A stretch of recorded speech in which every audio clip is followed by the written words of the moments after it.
Hey everybody, welcome to Kimmel's Irish Pub. Time for another movie review. Tonight's movie, Scary Stories to Tell in the Dark. Don't know much about it, except it's an hour and 43 minutes long. It's a 6.6 on IMDb. And Stella and her friends meet a drifter who has a notebook with all these scary stories in it. So that's all I really know. I never know much when I go into these movies. But that's why I'm here. So I'm going to go ahead and watch it, find out what it's really about, give you a better idea of what the synopsis is about, and then ultimately what I think. So stick around. Could be fun. I'll be back.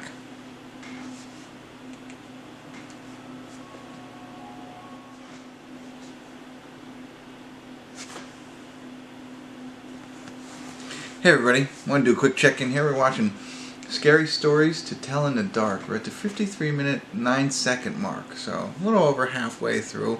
I almost forgot to check in for you and let you know a better idea of really what the synopsis is about. So, I envisioned it as these kids, come across the drifter. When I say a drifter, I'm thinking like an adult bum kind of guy, right? No, that's not the case. A kid their age, maybe, in high school, driving, 16 years old, so probably junior, somewhere in that area, sophomore, junior, senior, whatever. I think this takes place in 1968, so I don't know when you get your driver's license back then, but anyway, it also takes place in Mill Valley, Pennsylvania, which is a made-up town. Anyway, a drifter is a kid, for some reason, drifting through this town, and Stella and her two friends, who are guys, or boys, I mention that because one of them, when you look at them, I'm like, who they look? They're not these guys, but Ted from How I Met Your Mother, that actor? This kid looks just like him. It was like if it was him at a younger age. And the other guy, I think his name is Augustus or August or something like that. He looks like a young Jason Sudeikis. It's unbelievable. It's like, wow, that's who they. When you see this, check that out. See if you agree. But anyway, so the three of them are friends. They go out on Halloween for some mischief and to do something to a bully of theirs. So there's a bully who runs the town, and they do some mischief with him, which is how they kind of run into the drifter then, who helps him out in a way. Whatever. Long story short, they go to a haunted house that's in their town. It has a nice backstory to it. Not a nice back, but a scary backstory to it. And it has this book. So the drifter didn't have a book. I thought that's what it said, but they find a book. Now this book is writing stories, and stories are appearing in this book, and they're happening in their real life. And that's what this whole movie's about. So as they write these stories, and things happen, and so they don't want stories written about them, kind of thing.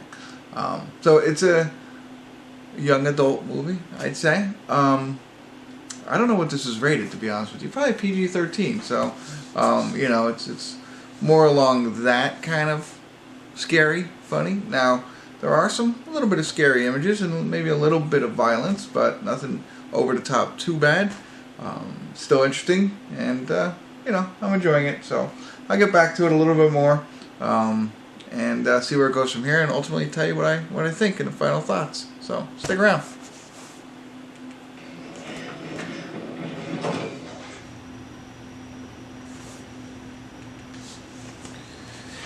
Hey everybody, we're at the credits of Scary Stories to Tell in the Dark. I think I've pretty much nailed the plot. There's not much more to that. The idea is for them to essentially try and stop these stories from happening so that they can stay alive.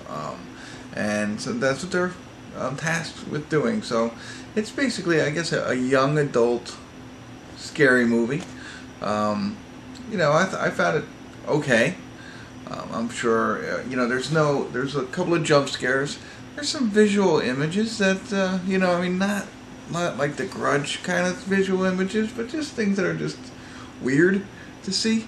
You know what I mean? Might get trapped in your head kind of thing. So, like I said, not a lot of violence, a little bit of things here and there that, so definitely not something for tweens or younger kids. This is more of a high schooler's movie, I think. That's just fun. It's a good one for Halloween, I would say, and for the right demographic.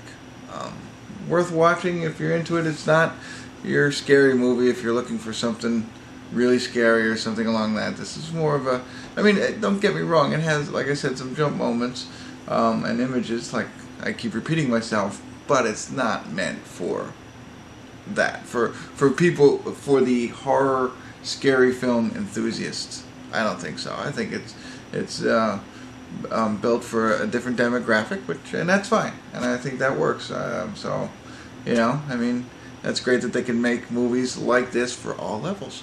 And that's what they have here. So that's it. That's all I got. There's not much more to tell on this one. So if you do check it out, let me know what you think. Love to hear your thoughts. And thanks for tuning in. Kimmel's Irish Pub.